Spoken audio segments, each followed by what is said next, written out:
हरे कृष्णा, जय श्री हरि। प्रिय भक्त जनों, आज हम अश्विन मास महात्म्य के 8वें अध्याय की दिव्य कथा को सुनेंगे। ये कथा सूर्य देव और पितृ देव से जुड़ी हुई है। इसमें आपको मिलेगा भक्ति, भावनाएं, चमत्कार और अद्भुत मोड़। कृपया इस वीडियो को अंत तक जरूर सुनें और अगर ये कथा आपको अच्छी लगे तो इसे लाइक, शेयर और सब्सक्राइब करना बिल्कुल मत भूलिएगा। तो चलिए शुरू करते हैं आज की ये पावन कथा। बहुत समय पहले की बात है। अश्विन मास का पवित्र समय चल रहा था। नदियों के किनारे दीपक जल रहे थे। गांव-गांव में श्राद्ध क्रम हो रहे थे और लोग अपने पितरों को तर्पण अर्पित कर रहे थे। अयोध्या से दूर गंगा नदी के किनारे बसा हुआ एक छोटा सा राज्य था सूर्यपुर। इस राज्य का राजा था वीरसेन। वे धर्मात्मा, दयालु और सत्यव्रती राजा था। प्रजा उसे बहुत प्रेम करती थी, लेकिन उसकी जिंदगी में एक ऐसा दुख था जिसे वे कभी किसी को बता नहीं पाया। राजा वीरसेन का कोई पुत्र नहीं था। उसकी रानी सुमित्रा बहुत धार्मिक और पतिव्रता थी, लेकिन कई वर्षों तक विवाह के बाद भी संतान नहीं हुई।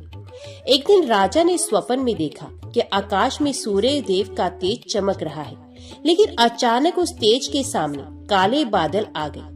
उन बादलों से निकलकर कई वृद्ध आत्माएं प्रकट हुई और राजा को डांटने लगी। उन्होंने कहा, वीरसेन, तुमने हमारे वंशज होकर हमें भुला दिया है। पितरों का तर्पण किए बिना तुम्हें संतान कैसे होगी? जब तक तुम पितृ ऋण से मुक्त नहीं होते, तब तक तुम्हारे जीवन में सुख नहीं आएगा। राजा भयभीत होकर उठ बैठा। उसने अपने स्वप्न की कथा रानी और अपने पुरोहित को सुनाई। पुरोहित ने गंभीर स्वर में कहा, महाराज, ये पितृ दोष का संकेत है। अश्विन मास पितरों को प्रसन्न करने का सर्वोत्तम समय है। आपको सूर्य देव की उपासना और पितरों का श्राद्ध अवश्य करना चाहिए, तभी आपको संतान सुख और राज सुख दोनों प्राप्त होंगे। राजा ने तत्काल निर्णय लिया कि वह पितरों के निमित्त गंगा तट पर विशेष श्राद्ध करेगा और सूर्य देव की आराधना भी करेगा। राजा, रानी और पुरोहित दल सूर्यपुर से निकलकर जंगलों और नदियों को पार करते हुए अश्विन मास की सप्तमी तिथि पर सूर्य मंदिर पहुँचे। वहाँ का दृश्य अलौकिक था। सूर्यदेव का भव्य रथ 7 घोड़ों के साथ आकाश में चमक रहा था। मंदिर के पुजारी ने कहा, महाराज, जो भी भक्त इस तिथि पर सूर्य देव को अर्घ्य देता है और पितरों को तर्पण करता है, उसके समस्त दोष मिट जाते हैं। जैसे ही राजा ने सूर्य देव को अर्घ्य अर्पित किया और पितरों के लिए तर्पण शुरू किया, अचानक गंगा का जल मंथर गति से घूमने लगा। लहरों के बीच से एक स्वर्णिम प्रकाश प्रकट हुआ और उसमें से एक दिव्य पुरुष बाहर निकला। वे थे स्वयं पितृराज। उनकी आंखों में तेज था, शरीर से दिव्य आभा निकल रही थी। उन्होंने राजा से कहा, वीरसेन, हम तुम्हारे पितृ हैं। तुमने वर्षों हमें भुला दिया, लेकिन आज सूर्यदेव की कृपा से हमें तर्पण मिला। हम प्रसन्न हैं, लेकिन तुम्हारी परीक्षा अभी बाकी है। राजा हाथ जोड़कर बोला, हे पितृराज, कृपा करके मेरा मार्गदर्शन करें। पितृराज ने कहा, तुम्हें संतान सुख तभी मिलेगा जब तुम सूर्य देव के आदेश का पालन करोगे। आज से तुम्हें एक कठिन तपस्या करनी होगी, लेकिन सावधान, इस तपस्या के बीच कई बाधाएं आएंगी। दैत्य, मायावी शक्तियां और तुम्हारे अपने ही लोग तुम्हें रोकेंगे। इतना कहकर पितृराज विलीन हो गए। राजा स्तब्ध रह गया। उसी रात जब वे मंदिर में विश्राम कर रहा था, तब उसे एक और स्वप्न आया। इस बार उसने देखा कि एक वृद्ध ब्राह्मण उसके सामने खड़ा है और कह रहा है कि वीरसेन, तुम्हारे वंश पर एक पुराना शाप है। तुम्हारे पूर्वजों ने एक बार सूर्य देव के यज्ञ में भूलवश तर्पण अधूरा छोड़ दिया था। उसी कारण वंश में संतान नहीं बन पाई। राजा ने भय से पूछा, फिर इसका उपाय क्या है? ब्राह्मण ने उत्तर दिया, उपाय है अश्विन मास की 9वीं तिथि पर पितरों और सूर्य देव की संयुक्त पूजा। लेकिन याद रखो, यह पूजा सरल नहीं होगी। इसमें हर चरण पर परीक्षा होगी। यदि तुम सफल हुए तो तुम्हें पुत्र मिलेगा, अन्यथा वंश समाप्त हो जाएगा। अगली सुबह राजा ने संकल्प लिया, मैं चाहे कितनी भी कठिनाइयां झेलूं, लेकिन अपने वंश और पितरों की मुक्ति के लिए तपस्या अवश्य करूंगा। राजा, रानी और पुरोहित दल ने गंगा से तर्पण जल लिया और तपस्या की ओर चढ़े। लेकिन जैसे वे मंदिर से बाहर निकले, अचानक आकाश में घनघोर बादल छा गए। सूर्यदेव का तेज ढक गया और तभी वहाँ प्रकट हुआ एक मायावी राक्षस कृत्यानसुर। उसने क्रोध में कहा, वीरसेन, ये तपस्या पूरी मत करना, तुम्हारे वंश का अंत निश्चित है। सूर्य देव और पितरों की कृपा तुम्हें कभी नहीं मिलेगी। राजा ने तलवार उठाई और बोला, हे दुष्ट, जब तक मेरे साथ सूर्यदेव का प्रकाश और पितरों का आशीर्वाद है तब तक मैं कभी पीछे नहीं हटूंगा। यहीं से शुरू हुआ राजा वीरसेन का अद्भुत संघर्ष।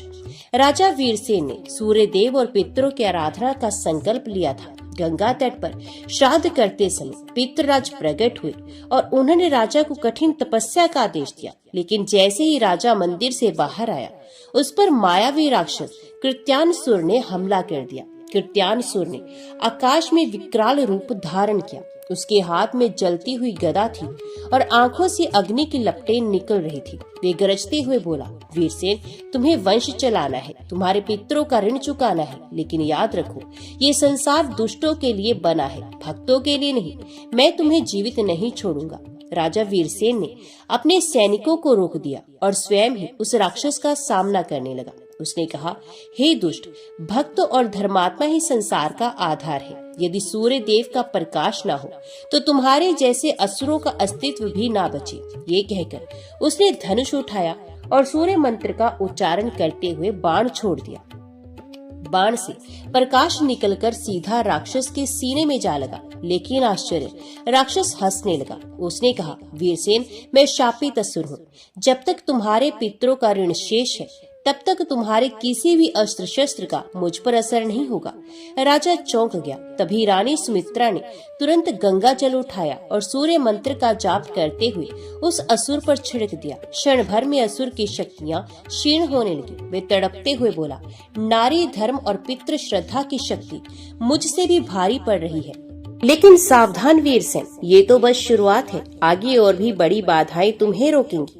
ये कहकर वे धुएं के बादल में विलीन हो गया।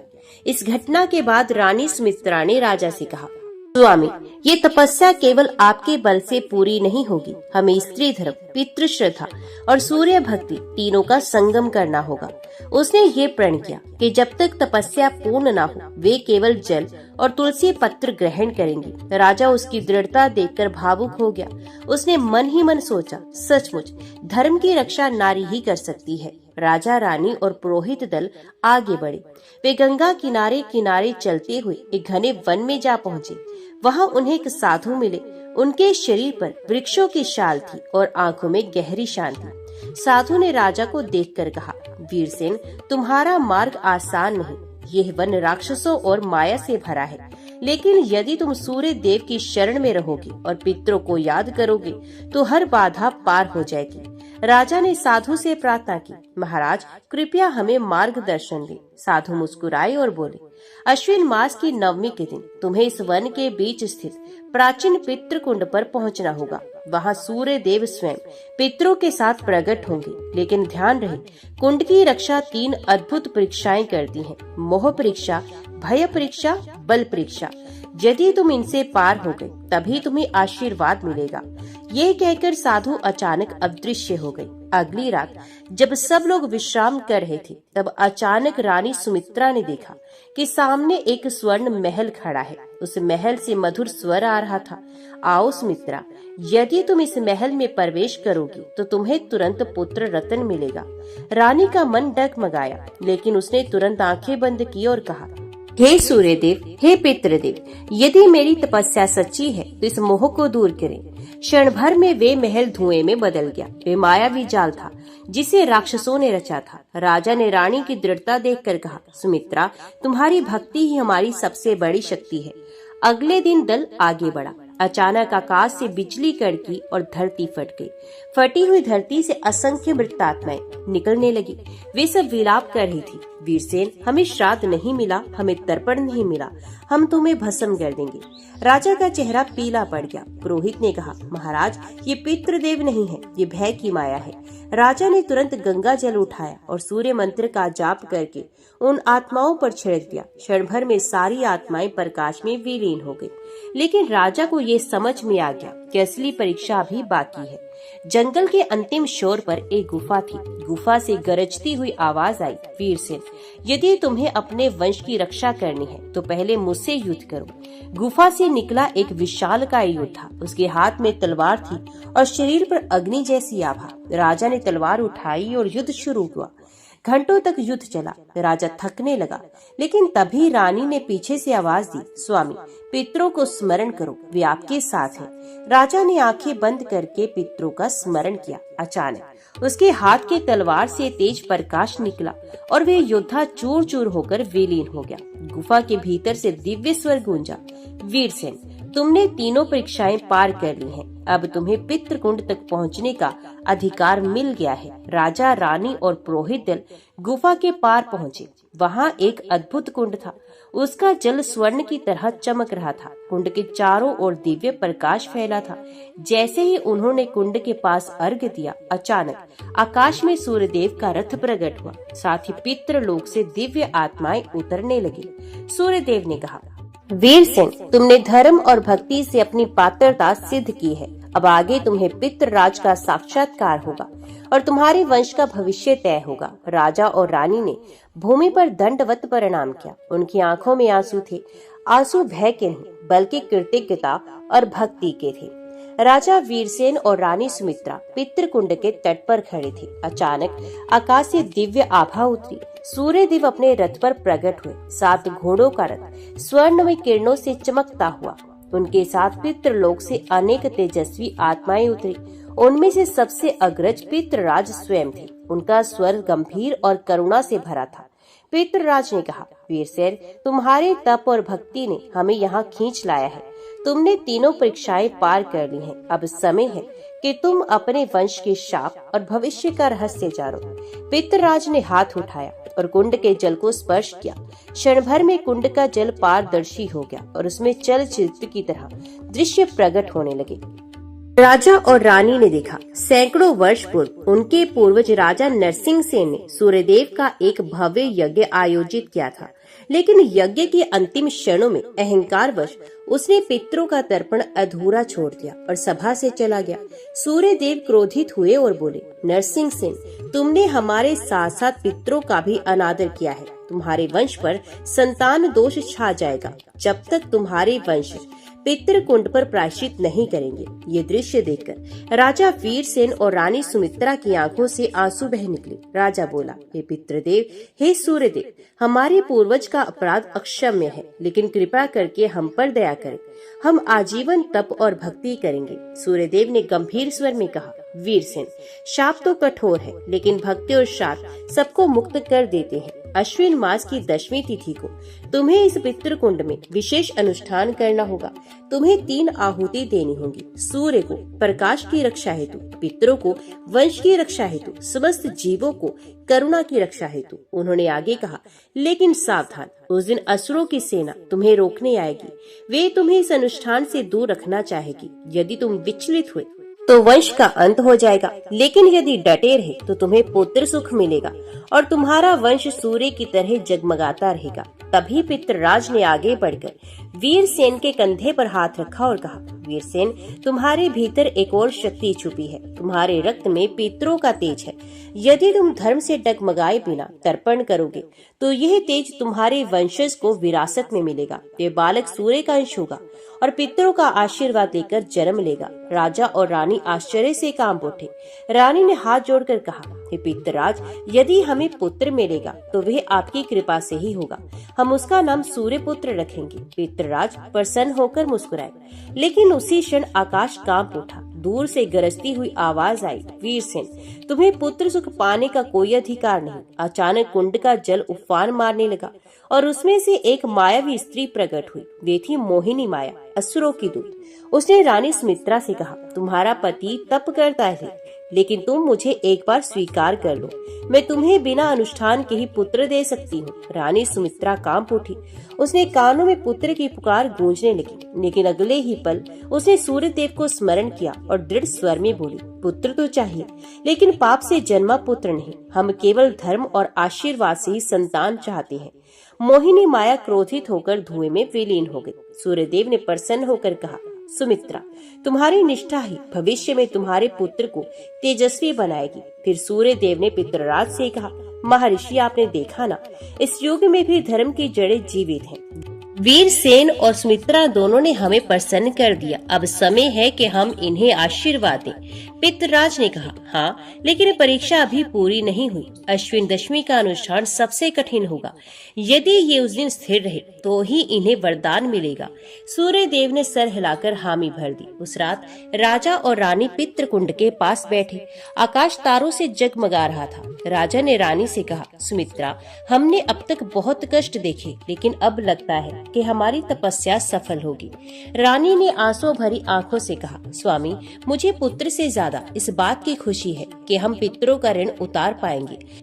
पुत्र होगा या नहीं ये तो देवता जाने, लेकिन आज हमने अपने पूर्वजों का सम्मान किया, यही सबसे बड़ा सुख है। उनके शब्द सुनकर आसपास का वातावरण पवित्र हो गया। पितृकुंड का जल और भी चमक उठा। सुबह होते ही सूर्य की किरणें पितृकुंड पर पड़ी। राजा और रानी ने व्रत का संकल्प लिया। पुरोहित ने अग्नि प्रज्वलित की और तिल जल कुश से पितरों का आवाहन किया। लेकिन तभी चारों ओर से राक्षसी सेना की गर्जना सुनाई दी। जंगल हिलने लगा, आकाश काला हो गया। असुरों के नायक स्वयं कृत्यानसुर पुनः प्रकट हो गए, इस बार अपनी पूरी सेना के साथ। उन्होंने गर्ज कर कहा, वीरसेन, तर्पण अधूरा ही रहेगा। तुम्हारे वंश का अंत आज ही होगा। राजा ने तलवार उठाई और पुकारा, हे सूर्यदेव, हे पितृदेव, आज हमें अपनी शक्ति प्रदान करें। ये धर्म युद्ध है। पितृकुंड पर पितृदेव और सूर्य देव की उपस्थिति के समय आकाश अचानक धूमिल हो उठा। चारों दिशाओं में शंखनाद और नगाड़ों की गड़गड़ाहट गूंज उठी। अचानक असुरों की विशाल सेना वहां आ धमकी। उनके नेत्र अग्नि की तरह लाल थे और हाथों में भीषण अस्त्र शस्त्र चमक रहे थे। असुरों का सेनापति गरजते हुए बोला, देवताओं और पितरों के इस यज्ञ में हमारा कोई अधिकार क्यों नहीं? यदि पूर्वजों ने अपराध किया है तो उसका दंड इस कुल को भुगतना होगा। आज हम इस अनुष्ठान को नष्ट करेंगे और राजकुल का विनाश करेंगे। राजा, पुरोहित और सभी लोग भयभीत हो गए। राजा ने अपने धनुष को उठाया और पितरों की ओर देखकर बोला, हे पितृराज, हे सूर्यदेव, यदि हम ये यज्ञ असुरों द्वारा बाधित हुआ तो न केवल मेरा कुल नष्ट होगा, बल्कि असंख्य आत्माएं मोक्ष से वंचित हो जाएंगी। मुझे आज अपने प्राण देकर भी इसे पूर्ण करना होगा। सूर्यदेव ने कहा, राजन, युद्ध अनिवार्य है, किंतु याद रखो, तुम्हारी शक्ति से अधिक तुम्हारी श्रद्धा महत्वपूर्ण है। युद्ध करो, किंतु मन से अनुष्ठान भी जारी रखो। हम तुम्हारे साथ हैं। राजा ने प्रतिज्ञा ली, जब तक मैं जीवित हूँ पितृ अनुष्ठान बाधित नहीं होने दूंगा।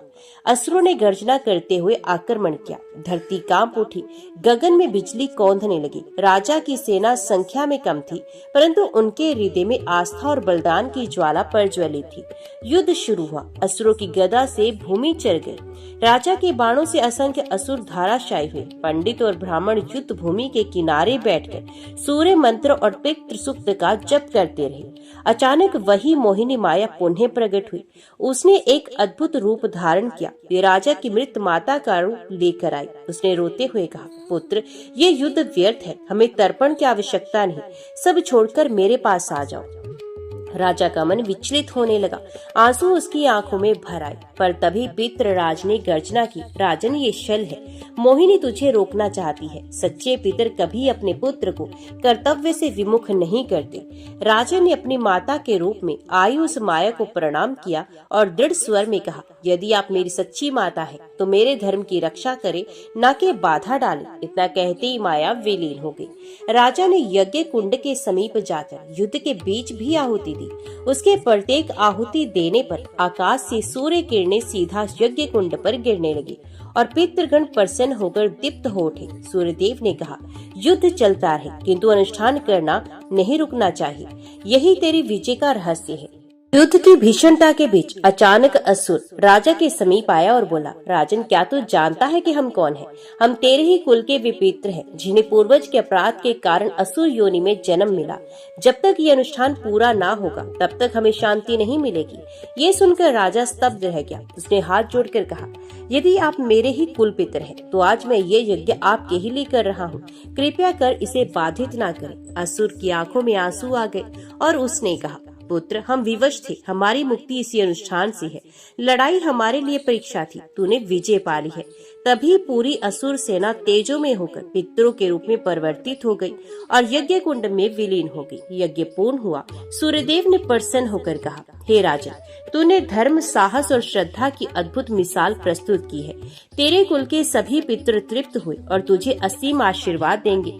तेरे राज्य में सदा सुख, समृद्धि और शांति बनी रहेगी। पितृराज ने भी आशीष दिया। जो भी अश्विन मास के पितृ पक्ष में सूर्यदेव और पितृदेव की कथा सुनकर श्रद्धा पूर्वक श्राद्ध करेगा, उसके कुल के पितर संतुष्ट होकर उसे कभी दरिद्रता, रोग और विपत्ति में नहीं डालेंगे। राजा ने भाव विभोर होकर कहा, ये सब मेरी शक्ति से नहीं बल्कि पितरों और सूर्यदेव की कृपा से हुआ है। जय सूर्यदेव, जय पितृदेव। अभी हम श्रवण करने जा रहे हैं श्रीमद् भागवत गीता के 11वें और 12वें अध्याय के महात्म्य की कथा। श्री महादेव जी माता पार्वती से कहते हैं कि हे प्रिय, गीता के वर्णन से संबंध रखने वाली कथा एवं विश्व रूप अध्याय के पावन महात्म्य को श्रवण करो। विशाल नेत्रों वाली पार्वती, इस अध्याय के महात्म्य का पूरा वर्णन नहीं किया जा सकता। इसके संबंध में सहस्त्रों कथाएं मिलती हैं। उनमें से एक यहाँ कही जाती है। परिणीता नदी के तट पर मेघंकर नाम से विख्यात एक बहुत बड़ा नगर है। उसके प्राकार और गोपुर बहुत ऊंचे हैं। यहाँ बड़ी बड़ी विश्रामशालाएं हैं जिनमें सोने के खंबे शोभा दे रहे हैं। उस नगर में श्रीमान, सुखी, शांति, सदाचारी तथा जितेंद्रिय मनुष्यों का निवास है। वहाँ हाथ में शारंग नामक धनुष धारण करने वाले जगदीश्वर भगवान विष्णु विराजमान है। वे पर ब्रह्म के साकार स्वरूप हैं। संसार के नेत्रों को जीवन प्रदान करने वाले हैं। उनका गौरवपूर्ण श्री विग्रह भगवती लक्ष्मी के नेत्र कमलों द्वारा पूजित होता है। भगवान की वह झांकी वामन अवतार की है। मेघ के समान उनका श्याम वर्ण तथा कोमल आकृति है। वक्ष स्थल पर श्रीवत्स का चिन्ह शोभा पाता है। ये कमल और वनमाला से विभूषित है। अनेक प्रकार के आभूषणों से सुशोभित हो भगवान वामन रतन युक्त समुद्र के सदृश जान पड़ते हैं। पीताम्बर से उनके श्याम विग्रह की कांति ऐसी प्रतीत होती है मानो चमकती हुई बिजली से घिरा हुआ सीनग्ध मेघ शोभा पा रहा हो। उन भगवान वामन का दर्शन करके जीव जन्म एवं संसार के बंधन से मुक्त हो जाता है। उस नगर में मेखला नामक महान तीर्थ है, जिसमें स्नान करके मनुष्य शाश्वत वैकुंठ धाम को प्राप्त होता है। वह जगत के स्वामी करुणा सागर भगवान नरसिंह का दर्शन करने से मनुष्य 7 जन्मों के किए हुए घोर पाप से छुटकारा पा लेता है। जो मनुष्य मेखला में गणेश जी का दर्शन करता है, वे सदा दुस्तर विघ्नों के भी पार हो जाता है। उसी मेघंकर नगर में कोई श्रेष्ठ ब्राह्मण थे जो ब्रह्मचर्य प्रायण, ममता और अहंकार से रहे, वेद शास्त्रों में प्रवीण, जितेंद्रिय तथा भगवान वासुदेव के शरणागत थे। उनका नाम था सुनंद। प्रिय, वे शारंग धनुष धारण करने वाले भगवान के पास गीता के 11वें अध्याय विश्व रूप दर्शन योग का पाठ किया करते थे। उस अध्याय के प्रभाव से उन्हें ब्रह्म ज्ञान की प्राप्ति हो गई थी। परम आनंद संदोह से पूर्ण उत्तम ज्ञान में समाधि के द्वारा इंद्रियों के अंतर्मुख हो जाने के कारण वे निश्चल स्थिति को प्राप्त हो गए थे और सदा जीवन मुक्त योगी की स्थिति में रहते थे। एक समय जो बृहस्पति सिंह राशि पर स्थित थे, महायोगी सुनंद ने गोदावरी तीर्थ की यात्रा आरंभ की। वे क्रमश विरज तीर्थ, तारा तीर्थ, कपिला संगम, अष्ट तीर्थ, कपिला द्वार, नरसिंह वन, अंबिकापुरी तथा करस्थानपुर आदि क्षेत्रों में स्नान और दर्शन करते हुए विवाह मंडप नामक नगर में आए। वहाँ उन्होंने प्रत्येक घर में जाकर अपने ठहरने के लिए स्थान मांगा, परंतु कहीं भी उन्हें स्थान नहीं मिला। अंत में गांव के मुखिया ने उन्हें एक बहुत बड़ी धर्मशाला दिखा दी। ब्राह्मण ने साथियों सहित उसके भीतर जाकर रात में निवास किया। सवेरा होने पर उन्होंने अपने को तो धर्मशाला के बाहर पाया, किंतु उनके और साथी दिखाई नहीं दिए। वे उन्हें खोजने के लिए चले। इतने में ही ग्रामपाल मुखिया से उनकी भेंट हो गई। ग्रामपाल ने कहा कि मुनिश्रेष्ठ, तुम सब प्रकार से दीर्घायु जान पड़ते हो। सौभाग्यशाली तथा पुण्यवान पुरुषों में तुम सबसे पवित्र हो। तुम्हारे भीतर कोई लोकोत्तर प्रभाव विद्यमान है। तुम्हारे साथी कहाँ गए और कैसे इस भवन से बाहर हुई, इसका पता लगाओ। मैं तुम्हारे सामने इतना ही कहता हूँ कि तुम्हारे जैसा तपस्वी मुझे दूसरा कोई दिखाई नहीं देता। विप्रवर, तुम्हें किस महामंत्र का ज्ञान है, किस विद्या का आश्रय लेते हो तथा किस देवता की दया से तुम में अलौकिक शक्ति आ गई है। भगवान, कृपया करके इस गांव में रहो, मैं तुम्हारी सब सेवा करूंगा। यो कहकर ग्रामपाल ने मुनीश्वर सुनंद को अपने गांव में ठहरा लिया।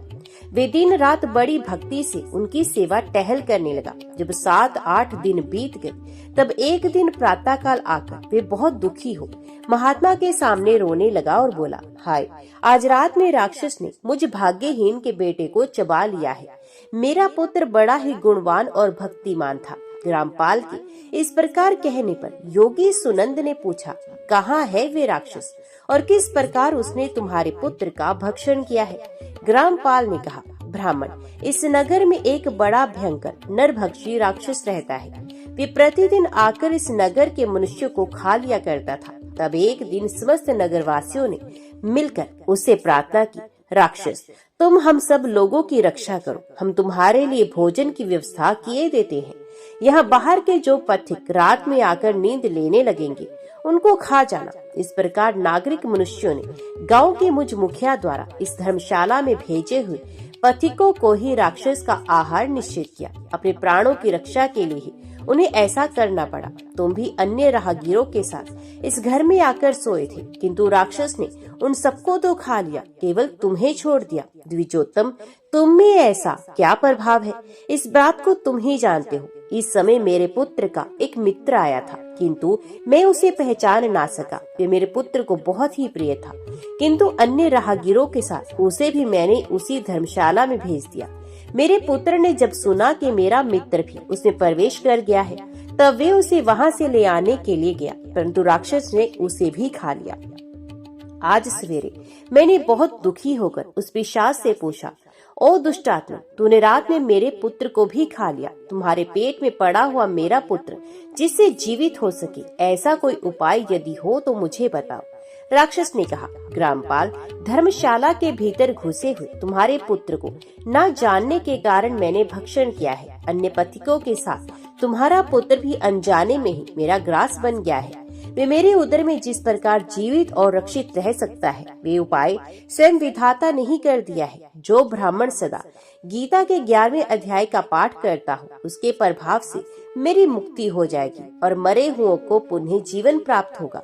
यहाँ कोई ब्राह्मण रहते हैं जिनको मैंने एक दिन धर्मशाला से बाहर कर दिया था। वे निरंतर गीता के 11वें अध्याय का जप किया करते हैं। इस अध्याय के मंत्र से 7 बार अभिमंत्रित करके यदि वे मेरे ऊपर जल का छींटा दे तो निस्संदेह मेरा शाप से उद्धार हो जाएगा। इस प्रकार उस राक्षस का संदेश पाकर मैं तुम्हारे निकट आया हूँ।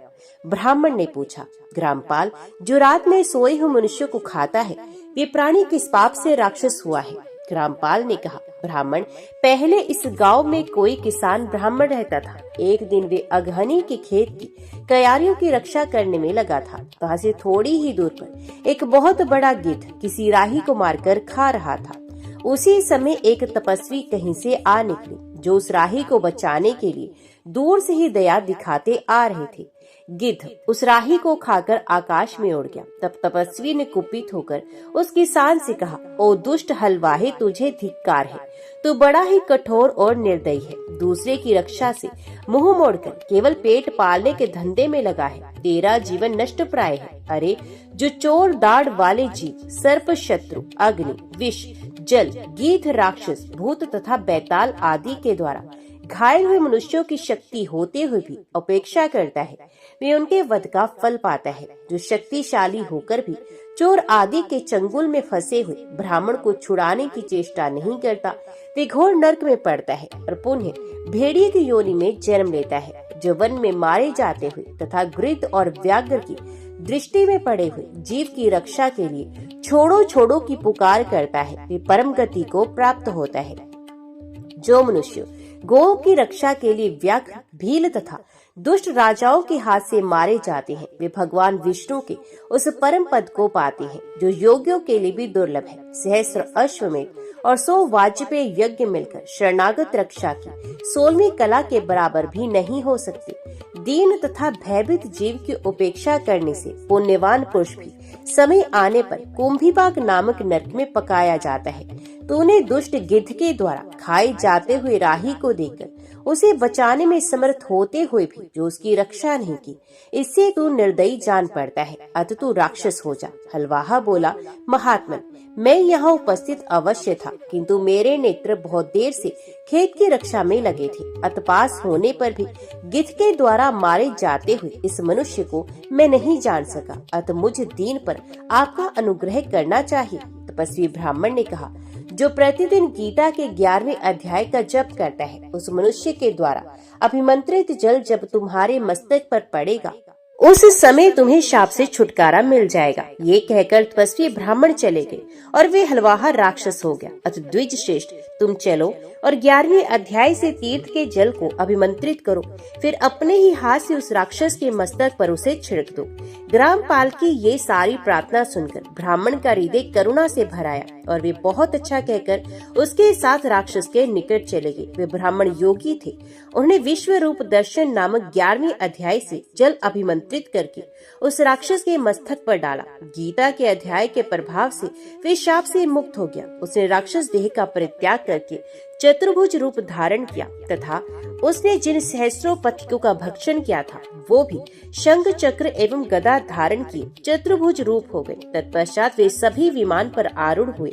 इतने में ही ग्रामपाल ने राक्षस से कहा, निशाचर, मेरा पुत्र कौन है, उसे दिखाओ। उसके यो कहने पर दिव्य बुद्धि वाले राक्षस ने कहा, ये जो तमाल के समान श्याम, 4 भुजाधारी, माणिक्यमय मुकुट से सुशोभित तथा दिव्य मणियों के बने हुए कुंडलों से अलंकृत है, हार पहनने के कारण जिनके कंधे मनोहर प्रतीत होते हैं, जो सोने के भुजबंदों से विभूषित, कमल के समान नेत्र वाले, सिनग्ध रूप तथा हाथ में कमल लिए हैं और दिव्य विमान पर बैठकर देवत्व को प्राप्त हो चुके हैं, इन्हीं को अपना पुत्र समझो।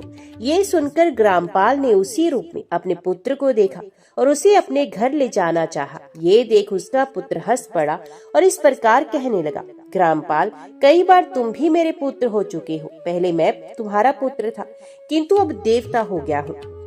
इन ब्राह्मण देवता के प्रसाद से वैकुंठ धाम को जा रहा हूँ। देखो, ये निशाचर भी चतुर्भुज रूप को प्राप्त हो गया। 11वें अध्याय के महात्म्य से ये सब लोगों के साथ श्री विष्णु धाम को जा रहा है। अतः तुम भी इन ब्राह्मण देवता से गीता के 11वें अध्याय का अध्ययन करो और निरंतर उसका जप करते रहो।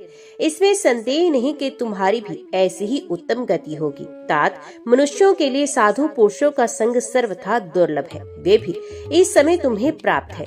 अतः अपना अभिष्ट सिद्ध करो। धन, भोग, दान, यज्ञ, तपस्या और पूर्त कर्मों से क्या लेना है। विश्व रूप अध्याय के पाठ से ही परम कल्याण की प्राप्ति हो जाती है। पूर्ण अनंत संदोह स्वरूप श्री कृष्ण नामक ब्रह्म के मुख से कुरुक्षेत्र में अपने मित्र अर्जुन के प्रति जो अमृत में उपदेश निकला था, वही श्री विष्णु का परम तात्विक रूप है। तुम उसी का चिंतन करो। वे मोक्ष के लिए प्रसिद्ध रसायन है। संसार भय से डरे हुए मनुष्यों की आदि व्याधि का विनाशक तथा अनेक जन्म के दुखों का नाश करने वाला है। मैं उसके सिवा दूसरे किसी साधन को ऐसा नहीं देखता, अतः उसी का अभ्यास करो। श्री महादेव जी कहते हैं, यूं कहकर वे सबके साथ श्री विष्णु के परम धाम को चला गया। तब ग्रामपाल ने ब्राह्मण के मुख से उस अध्याय को पढ़ा। फिर वे दोनों ही उसके महात्म्य से वे विष्णु धाम को चले गए। पार्वती, इस प्रकार तुम्हें 11वें अध्याय की महात्म्य कथा सुनाई है। इसके श्रवण मात्र से महान पातकों का नाश हो जाता है। पार्वती, दक्षिण दिशा में कोल्हापुर नाम का एक नगर है, जो सब प्रकार के सुखों का आधार, सिद्ध महात्माओं का निवास स्थान तथा सिद्धि प्राप्ति का क्षेत्र है। वे पराशक्ति भगवती लक्ष्मी का प्रधान पीठ है। संपूर्ण देवता उसका सेवन करते हैं। वे पुराण प्रसिद्ध तीर्थ, भोग एवं मोक्ष प्रदान करने वाला है। वहाँ करोड़ों तीर्थ और शिवलिंग है। रुद्र गया भी वहीं पर है। ये विशाल नगर लोगों में बहुत विख्यात है। एक दिन कोई युवक पुरुष उस नगर में आया। वे कहीं का राजकुमार था। उसके शरीर का रंग गोरा, नेत्र सुंदर, ग्रीवा शंख के समान, कंधे मोटे, छाती चौड़ी तथा भुजाएं बड़ी बड़ी थी। नगर में प्रवेश करके सब और महलों की शोभा निहारता हुआ वह देवेश्वरी महालक्ष्मी के दर्शन के लिए उत्कंठित हो मणिकंठ तीर्थ में गया और वहां स्नान करके उसने पितरों का तर्पण किया। फिर महामाया महालक्ष्मी को प्रणाम करके भक्ति पूर्वक स्तवन करना आरंभ किया। राजकुमार ने कहा, जिसके हृदय में असीम दया भरी हुई है, जो समस्त कामनाओं को देती तथा अपने कटाक्ष मात्र से सारे जगत की सृष्टि, पालन और संहार करती है, उस जगन माता महालक्ष्मी की जय हो। जी शक्ति के सहारे उसी के आदेश के अनुसार परमेष्ठी ब्रह्मा सृष्टि करते हैं, भगवान अच्युत जगत का पालन करते हैं तथा भगवान रुद्र अखिल विश्व का संहार करते हैं। उस सृष्टि, पालन और संहार की शक्ति से संपन्न भगवती पराशक्ति का मैं भजन करता हूँ। कमले, योगीजन तुम्हारे चरण कमलों का चिंतन करते हैं। कमलाले, तुम अपनी स्वाभाविक सत्ता से ही हमारे समस्त इंद्रिय गोचर विषयों को जानती हो। तुम्ही कल्पनाओं के समूह को तथा उसका संकल्प करने वाले मन को उत्पन्न करती हो। इच्छा शक्ति, ज्ञान शक्ति और क्रिया शक्ति, ये सब तुम्हारे ही रूप है। तुम परम ज्ञान रूपिणी हो। तुम्हारा स्वरूप निष्कल्प, निर्मल, नित्य, निराकार, निरंजन, अंतर रहित, आतंक शून्य, आलम्बहीन तथा निराम्य है। देवी, तुम्हारी महिमा का वर्णन करने में कौन समर्थ हो सकता है, जो षट चक्रों का भेदन करके अंतकरण के 12 स्थानों में विहार करती है। अनाहत ध्वनि, बिंदु, नाद और कला, ये जिसके स्वरूप है, उस माता महालक्ष्मी को मैं प्रणाम करता हूँ। माता, तुम अपने मुख रूपी पूर्ण चंद्रमा से प्रकट होने वाली अमृत राशि को बहाया करती हो। तुम ही परा पश्यंती, मध्यमा और वैखरी नामक वाणी हो। मैं तुम्हें नमस्कार करता हूँ। देवी, तुम जगत की रक्षा के लिए अनेक रूप धारण किया करती हो। अंबिके, तुम ही ब्राह्मी, वैष्णवी तथा माहेश्वरी शक्ति हो। वाराही, महालक्ष्मी, नारसिंगी, ऐन्द्री, कौमारी, चंडिका, जगत को पवित्र करने वाली लक्ष्मी, जगन माता सावित्री, चंद्रकला तथा रोहिणी भी तुम ही हो। परमेश्वरी, तुम भक्तों का मनोरथ पूर्ण करने के लिए कल्पलता के समान हो। मुझ पर प्रसन्न हो जाओ। उसके इस प्रकार स्तुति करने पर भगवती महालक्ष्मी अपना साक्षात स्वरूप धारण करके बोली, राजकुमार, मैं तुमसे प्रसन्न हूँ। तुम कोई उत्तम वर मांगो। राजपुत्र बोला, माँ, मेरे पिता राजा बृहद्रथ अश्वमेध नामक महान यज्ञ का अनुष्ठान कर रहे थे। वे देव योग से रोगग्रस्त होकर स्वर्गगामी हो गए। इसी बीच में यूप में बंधे हुए मेरे यज्ञ संबंधी घोड़े को, जो समूची पृथ्वी की परिक्रमा करके लौटा था, किसी ने रात्रि में बंधन काटकर कहीं अन्यंत्र पहुंचा दिया। उसकी खोज में मैंने कुछ लोगों को भेजा था, किंतु वे कहीं भी उसका पता ना पाकर जब खाली हाथ लौट आए हैं, तब मैं सब ऋत्विजों से आज्ञा लेकर तुम्हारी शरण में आया हूँ। देवी, यदि तुम मुझ पर प्रसन्न हो तो मेरे यज्ञ का घोड़ा मुझे मिल जाए, जिससे यज्ञ पूर्ण हो सके, तभी मैं अपने पिता महाराज का ऋण उतार सकूंगा। शरणागतों पर दया करने वाली जगत जननी लक्ष्मी, जिससे मेरा यज्ञ पूर्ण हो, वह उपाय करो। भगवती लक्ष्मी ने कहा, राजकुमार, मेरे मंदिर के दरवाजे पर एक ब्राह्मण रहते हैं, जो लोगों में सिद्ध समाधि के नाम से विख्यात है। वे मेरी आज्ञा से तुम्हारा सब काम पूरा कर देंगे। महालक्ष्मी के इस प्रकार कहने पर राजकुमार उस स्थान पर आए जहाँ सिद्ध समाधि रहते थे। उनके चरणों में प्रणाम करके राजकुमार चुपचाप हाथ जोड़कर खड़े हो गए। तब ब्राह्मण ने कहा, तुम्हें माताजी ने यहाँ भेजा है। अच्छा देखो, अब मैं तुम्हारा सारा अभिष्ट कार्य सिद्ध करता हूँ। यूँ कहकर मंत्र वेत्ता ब्राह्मण ने सब देवताओं को वहीं खींचा। राजकुमार ने देखा उस समय सब देवता हाथ जोड़े थर थर कांपते हुए वहाँ उपस्थित हो गए। तब उन श्रेष्ठ ब्राह्मण ने समस्त देवताओं से कहा, देवगण, इस राजकुमार का अश्व, जो यज्ञ के लिए निश्चित हो चुका था, रात में देवराज इंद्र ने चुराकर अन्यत्र पहुंचा दिया है। उसे शीघ्र ले आओ। तब देवताओं ने मुनि के कहने से यज्ञ का घोड़ा लाकर दे दिया। इसके बाद उन्होंने उन्हें जाने की आज्ञा दी। देवताओं का आकर्षण देखकर तथा खोए हुए अश्व को पाकर राजकुमार ने मुनि के चरणों में प्रणाम करके कहा, महर्षि, आपका ये सामर्थ्य आश्चर्यजनक है। आप ही ऐसा कार्य कर सकते हैं, दूसरा कोई नहीं। ब्राह्मण, मेरी प्रार्थना सुने। मेरे पिता राजा बृहद्रथ अश्वमेध यज्ञ का अनुष्ठान आरंभ करके दैव योग से मृत्यु को प्राप्त हो गए हैं। अभी तक उनका शरीर तपाए हुए तेल में सुखाकर मैंने छोड़ रखा है। साधु श्रेष्ठ, आप उन्हें पुनः जीवित कर दीजिए। ये सुनकर महामुनि ब्राह्मण ने किंचित मुस्कुराकर कहा, चलो, जहाँ यज्ञ मंडप में तुम्हारे पिता मौजूद हैं चलते हैं। तब माँ सिद्ध समाधि ने राजकुमार के साथ वहाँ जाकर जल अभिमंत्रित किया और उसे उस शव के मस्तक पर रखा। उसके रखते ही राजा सचेत होकर उठ बैठे। फिर उन्होंने ब्राह्मण को देखकर पूछा, धर्म स्वरूप आप कौन हैं? तब राजकुमार ने महाराज से पहले का सारा हाल कह सुनाया। राजा ने अपने को पुनः जीवन दान देने वाले ब्राह्मण को नमस्कार करके पूछा, ब्राह्मण, किस पुण्य से आपको ये अलौकिक शक्ति प्राप्त हुई है? उनके यूं कहने पर ब्राह्मण ने मधुर वाणी में कहा, राजन, मैं प्रतिदिन आलस्य रहित होकर गीता के 12वें अध्याय का जप करता हूँ। उसी से मुझे ये शक्ति मिली है जिसे तुम्हें जीवन प्राप्त हुआ है। ये सुनकर ब्राह्मणों से राजा ने उन ब्रह्म ऋषि से गीता के 12वें अध्याय का अध्ययन किया। उसके महात्म्य से उन सबकी सदगति हो गई। दूसरे जीव भी उसके पाठ से परम मोक्ष को प्राप्त हो चुके हैं। ओम नमो भगवते वासुदेवाय नमः। जय श्री राधे कृष्णा। अंत तक वीडियो में बने रहने के लिए आप सभी का दिल से धन्यवाद। अब मिलते हैं कथा के अगले भाग में। तब तक के लिए जय श्री कृष्णा।